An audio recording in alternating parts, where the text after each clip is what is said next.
Good morning. Myself, Sangeeta Jain from Modern Wisdom Senior Secondary School welcomes you to our online classes. Student, today we'll start our second lesson of Khilji Dynasty. Khilji Dynasty Empire 1290 to 1320 AD. Jalaluddin Firuz Khilji 1290 AD to 1296 AD.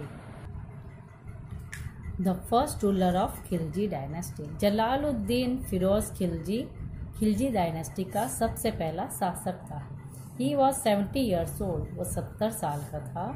His nephew and son in law Alauddin received and assassinated him in 1296 AD and became the sultan. Alauddin Khilji जो उसका सन in law था, नेफ्यू था, उसको मार दिया और 1296 AD में सुल्तान बन गया। In 20 years, the rule Alauddin is remembered for reforms. अपने 20 साल तक की अवधि तक अलाउद्दीन रिफॉर्म्स कुछ न कुछ अपने सहायक कार्य करने में लगा रहा। He was allotted as the Kashmir and Bengal were not included in his empire. उसके एम्पायर में कश्मीर और बंगाल नहीं इंक्लूड हुए थे। He carried out a military campaign against Bagila Rajput king Rai Karandev of Gujarat. उसने अपने मिलिट्री कैंपेन बेगला राजपूत राय करंदेव गुजरात का था, उसके अगेंस्ट किया। Alauddin invaded and looted Ranthambore in 1301 AD and Chittor in 1303 AD। Alauddin ने रणथंबोर को 1301 में लूटा और चित्तौड़ को 1303 में लूटा। ड्यूरिंग गुजरात कैंपेन ही accumulated massive wealth। अपने गुजरात के कैंपेन में उसने बहुत सारे धन एकत्र कर लिए थे। He was assisted by an army commander Malik Kafur who was converted to a Muslim from Hindu। उसकी सहायता उसका आर्मी कमांडर मलिक कफूर करता था, जो कि पहले हिंदू था और बाद में मुस्लिम बन गया। With Alauddin Khilji's help he could enter South India। अब अलाउद्दीन खिलजी की हेल्प से वो साउथ इंडिया भारत में घुसा। मलिक कफूर इन्वेडेड देवगिरी, होयसाला, रेन एंड पांड्या रीजन। मलिक कफूर ने देवगिरी, होयसाला, रेन और पांड्या रीजन को जीता। अकॉर्डिंग टू अमीर खुसरो कफूर रीच्ड रामेश्वरम। अमीर खुसरो के अकॉर्डिंग वह रामेश्वर तक पहुंचा। Revenue system was restricted during the reign of Alauddin. Alauddin के सिस्टम में रेवेन्यू सिस्टम नहीं था। He issued 4 orders to control the revolts, annexing the property of aristocrats and increasing the revenue by changing barren land into agriculture land। उसके 4 orders से revolt को control करने के लिए सबसे पहला ऑर्डर था प्रॉपर्टी को हासिल करना, रेवेन्यू को बढ़ाना, खाली ज़मीन पड़ी हुई ज़मीनों को एग्रीकल्चर लैंड में कन्वर्ट करना, बैन ऑन अल्कोहल इन दिल्ली में अल्कोहल का बैन था, formation of intelligence system and banning the get together of aristocrats. जितने भी इंटेलिजेंस सिस्टम थे उसको फॉर्म नहीं करना और जितने भी एरिस्टोक्रेट्स थे उनको एक साथ एकत्र होने के लिए बैन लगा हुआ था। He approved the reign of Khalifa and entitled himself as Yasmin उल खिलाफत नसरी अमीरुत मोमिन। इसने अपने खलीफा को अपने ही इस टाइटल दी थी, यासीम उल खिलाफत नसरी अमीरुल Mumin. In Khazan-ul-Futuh, Amir Khusro has adorned Alauddin with titles such as Sultan of the World and Public herdsmen, और उसने अपने title the Sultan of the world की और पब्लिक हर्ट्समैन की. The sultan made several reforms in police, espionage, postal and provincial administrative system. उसने अपने बहुत सारे रिफॉर्म्स काम करे अपने पुलिस के अकॉर्डिंग, पोस्टल्स में और बहुत सारे एडमिनिस्ट्रेटिव सिस्टम में भी उसने रिफॉर्म वर्क किए. The most important among these was control on market. सबसे बड़ा इसने रिफॉर्म कार्य किया था मार्केट पर कंट्रोल करना. He develop his administration by creating new designation such as Diwan-e Riyasat, market controller. उसने डेवलप किया अपने एडमिनिस्ट्रेटिव सिस्टम में नया क्रिएशन किया, दीवाने रियासत, सहाना और दंडाधिकार, मार्केट इंस्पेक्टर का, मुहतसिब protector of the common people and inspector of weights and measures. उसने कॉमन पीपल को प्रोटेक्ट करने का भी कार्य किया. And Barid-i Mumalik intelligence spying officer, और इंटेलिजेंस स्पाइंग ऑफिसर का भी ये सारे कार्य उसके रिफॉर्म वर्क में थे. He introduce economic reforms to maintain a huge army. अपने आर्मी को मेंटेन करने के लिए उसने बहुत सारे इकोनॉमिक रिफॉर्म्स भी किए थे. He encourage bargaining but ban black marketing and profit earning. उसने बार्गेनिंग सिस्टम को इनकरेज किया था, लेकिन ब्लैक मार्केटिंग और प्रॉफिट अर्निंग को बैन करा हुआ था.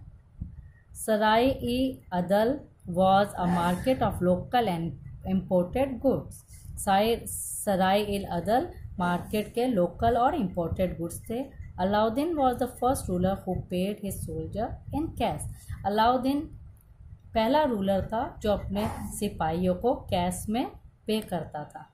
In 1303 AD Alauddin build the Alai fort और खुसरी सीरी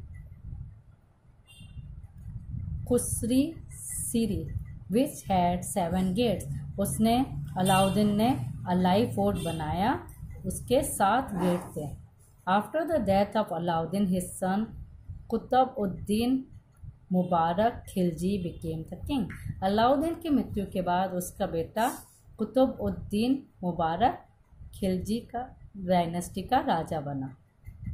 He discontinued all the rigid orders of his father and declared himself to be the Khalifa and took the title of Ul Wasiq Billah. उसने अपने father के सारे orders को नहीं माना, उसने डिसकंटिन्यू किया और अपने टाइटल खुद उल वसीक बिल्ला रखा.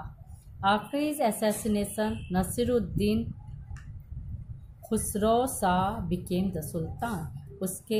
उसको मारने के बाद नसीरुद्दीन खुसरो शाह सुल्तान बना. He was the last ruler of Khilji dynasty.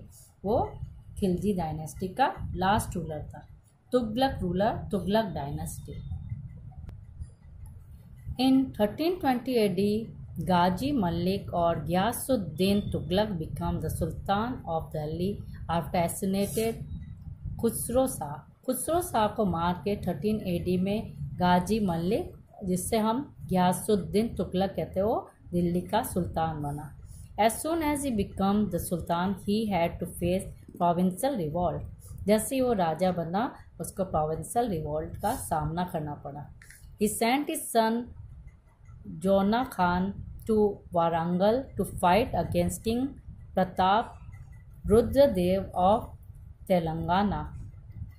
उसने अपने बेटे जोना खान को वारंगल भेजा. प्रताप रुद्रदेव जो तेलंगाना का था उसके साथ युद्ध करने। A military expedition was sent to Jajnagar Orissa in which Ulugh Khan Juna Khan emerged as victorious. और बहुत बड़ी एक मिलिट्री की टुकड़ी उल्लुक खान के साथ वो वहाँ युद्ध के लिए गई जहाँ उसकी जीत हुई। Crushing the Bengal revolt was the last military expedition of Ghiyasuddin. Bengal के रिवॉल्ट में मिलिट्री एक्सपीडिशन में उसकी लास्ट उसकी एक्सपीडिशंस थी। During a reception ceremony organised in Delhi to celebrate his return, a wooden structure collapsed, because of which he died in 1325 AD. Delhi के celebration से आके जब उसके कोई लकड़ी के तख्ते से उसकी चोट के कारण उसकी 1325 AD में मृत्यु हो गई। After this his son zona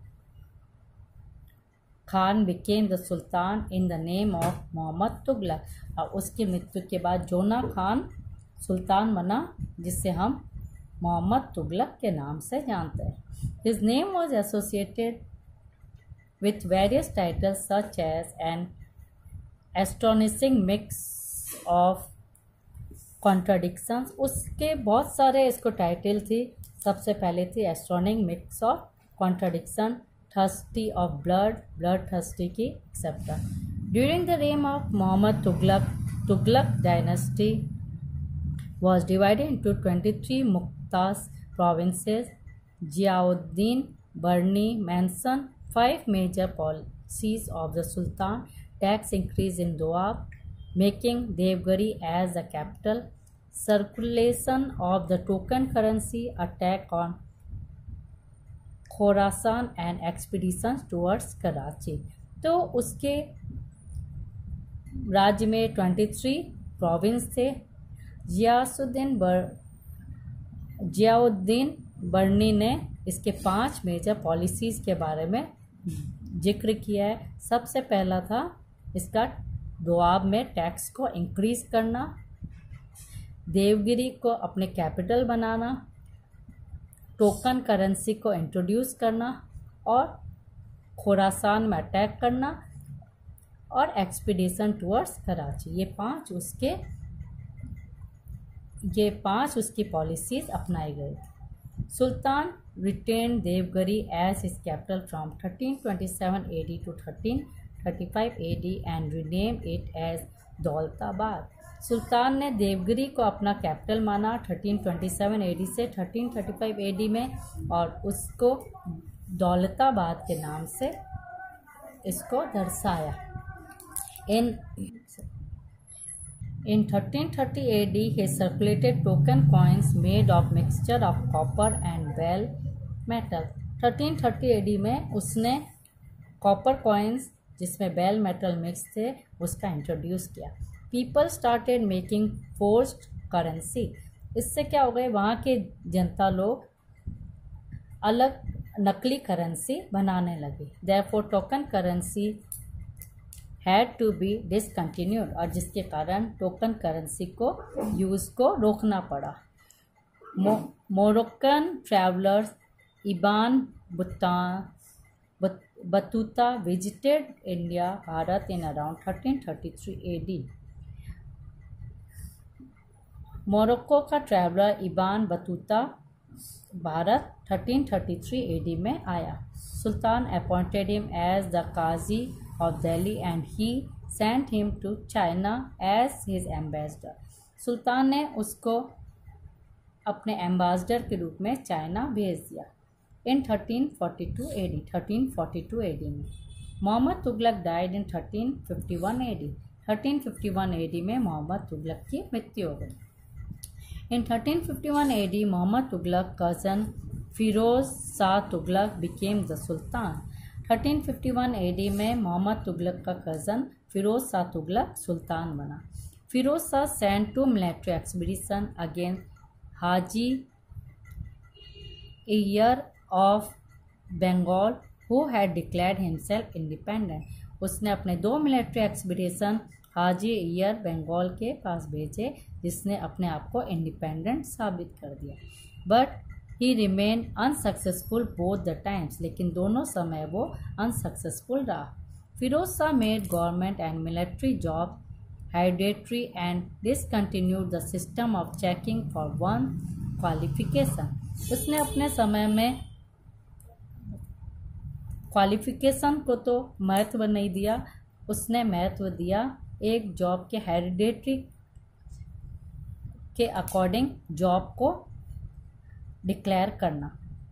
he pointed his son Fateh Khan as his successor and got his son's name inscribe on the coins along with his own name. उसने अपने बेटे फतेह खान को अपना सक्सेसर माना और कॉइन में अपने नाम के साथ उसका नाम भी उसमें रखा। Firoz gave importance to architecture. Firoz ने आर्किटेक्चर को ज़्यादा इम्पोर्टेंस दिया। He populated some towns such as Hisar, Firozabad, Jaunpur etcetera. उसने हिसार, फिरोजाबाद और फिरोजाबाद और जौनपुर टाउन बनाए। Ashoka's pillars they bought from Topra and Meerut to Delhi. Ashoka के पिलर्स को टोपरा से मीरठ दिल्ली में लाया गया। But the scholars were unable to interpret them. जितने स्कॉलर्स थे उसको इंटरप्रीट करे। The most important achievements of Firoz was digging of canals in Hasi and Sirsa रेन to solve the problem of water shortage. सबसे इम्पोर्टेंट कार्य उसने water shortage को solve करने का किया, जो हांसी और सिरसा रीजन में उसने कैनल्स डिग करके करवाया। One canal was dug from Satluj River towards Dipalpur and another was dug from Yamuna River to Sirmaur. उसने एक कैनल सतलज रिवर से दीपलपुर तक और दूसरा कैनल यमुना नदी से सिरमौर तक बनाए। A sound policy was adopted to increase agriculture produce and face drought. उसने बहुत सारे पॉलिसीज अपनाई जिससे कृषि क्षेत्र में उन्नति हुई और सूखा दूर हुआ। Firoz Tughlaq was under the influence of fanatic aristocratic Islam. वो फेनेटिक एरिस्टोक्रेटिक इस्लाम से ज़्यादा इन्फ्लुएंस हुआ। Jizya a type of tax was imposed on the Brahman लोग पर जाजिया एक तरह का टैक्स है, वो इम्पोज किया गया। Leaders of Shia sect they sentence to death. जितने भी लीडर्स थे सिया सैक के, उसको डेथ सेंटेंस दे दिया। नॉन इस्लामिक पनिशमेंट्स वे एबॉलिश। जितने भी नॉन इस्लामिक पनिशमेंट थे वो हटा दिए गए। Non Shariat tax 24 were eliminated. Only 4 types of taxes were retain, Kharaj, Zakat, Khums and jizya. उसने सारे 24 टैक्स को हटा दिए, सिर्फ 4 टैक्स रखे, जिसमें खराज, जक़ात, खुम्स और जाजिया ही थे। There was an unnatural increase in the number of slaves. उसके बहुत सारे गुलाम बढ़ते गए। Firoz Shah died in 1388 AD। 1388 AD में फिरोज शाह की मृत्यु हो गई। Nasruddin Mohammad was the last ruler of Tughlaq dynasty. Tughlaq वंश का लास्ट शासक नसरुद्दीन मोहम्मद था। During this time in 1398 AD Turkish invaded Timurlang invaded India and plundered. उसी समय में 1398 में टर्किश ने उसने इंडिया पर चढ़ाई की और उस पर अपने शासन स्टार्ट किया। Next is Sayyid dynasty. Timur conquered Delhi and appointed Khizr Khan as his representative. Timur ने दिल्ली को कैप्चर किया और खिजर खान को अपना रिप्रेजेंटेटिव्स बनाया। Khizar Khan founded the Syed dynasty. Khizar Khan ने सैयद डायनेस्टी को फाउंड किया। Even after ruling from 1414 AD to 1421 AD, Khizr Khan neither gained any Shah title nor did he circulate coins in his name. अपने रेन में 1414 AD से 1421 AD तक खिज़र खान ने न तो कोई शाह टाइटल गेन की और न ही कोई कॉइन सर्कुलेट किया। After him Mubarak Shah remained the ruler from 1421 AD to 1434 AD. उसके बाद मुबारक शाह 1421 AD से 1434 AD तक रूलर बना। He gained the title of सर्व शाह और उसने सर्व शाह की टाइटल गेन की। So student, you have to revise this lesson up till now and find out all the short answers from it. Thank you.